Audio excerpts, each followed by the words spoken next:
Assalamualaikum warahmatullahi wabarakatuh. Kami dari kelompok 11 akan mempresentasikan hasil diskusi dari kelompok kami.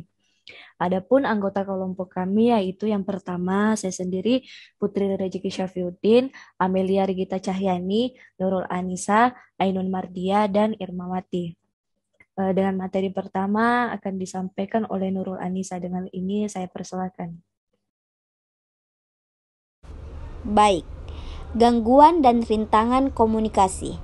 Gangguan komunikasi bisa terjadi pada semua elemen atau unsur-unsur yang mendukungnya, termasuk faktor lingkungan di mana komunikasi itu terjadi. Menurut Shannon dan Weaver, gangguan komunikasi terjadi jika terdapat intervensi yang mengganggu salah satu elemen komunikasi, sehingga proses komunikasi tidak dapat berlangsung secara efektif.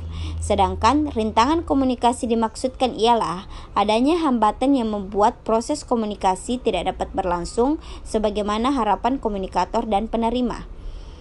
Baik, saya kembalikan ke moderator. Baik, dengan materi kedua saya persilakan oleh Irmawati. Dengan kini saya persilakannya. Gangguan atau rintangan komunikasi pada dasarnya dapat dibedakan atas 6 macam, yaitu sebagai berikut. Yang pertama, gangguan teknis. Gangguan teknis terjadi jika salah satu alat yang digunakan dalam berkomunikasi mengalami gangguan, sehingga informasi yang ditransmisi melalui saluran yang mengalami kerusakan atau channel noise. Misalnya gangguan pada stasiun radio atau TV dan jaringan telepon, rusaknya pesawat radio sehingga terbising dan semacamnya. Yang kedua, gangguan semantik dan psikologis. Gangguan semantik sering terjadi karena yang pertama yaitu kata-kata yang digunakan terlalu banyak memakai jagoan bahasa asing sehingga sulit dimengerti oleh halayak tertentu. Yang kedua, bahasa yang digunakan pembicaraan berbeda dengan bahasa yang digunakan oleh penerima. Yang ketiga, struktur bahasa yang digunakan tidak sebagaimana mestinya sehingga membingungkan penerima. Dan yang terakhir, latar belakang budaya yang menyebabkan salah persepsi terhadap simbol-simbol bahasa yang digunakan. Kembalikan kepada moderator. Baiklah, materi selanjutnya akan dibacakan oleh Amelia Regita Cahyani. Dengan ini saya persilahkan. Ketiga, rintangan fisik. Rintangan fisik ialah rintangan yang disebabkan karena kondisi geografis, misalnya jarak yang jauh sehingga sulit dicapai, tidak adanya sarana kantor pos, kantor telepon, jalur transportasi, semacamnya.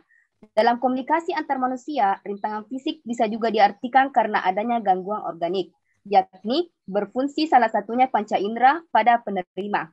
Keempat, rintangan status. Rintangan status ialah rintangan yang disebabkan jarak sosial di antara peserta komunikasi.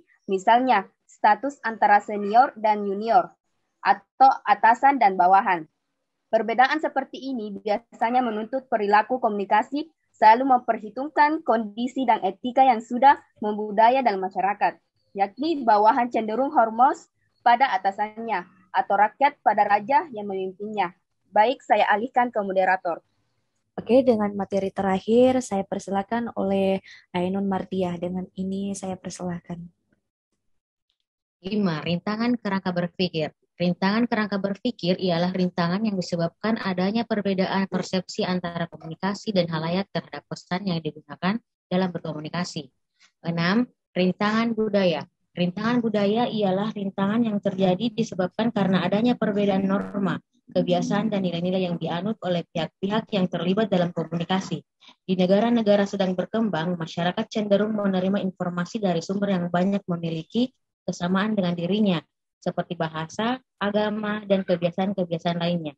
Baik, terima kasih. Saya kembalikan ke moderator. Baiklah, itulah tadi hasil presentasi dari kelompok kami. Bila ada salah, mohon dimaafkan. Wabillahi taufiq wal hidayah. Wassalamualaikum warahmatullahi wabarakatuh.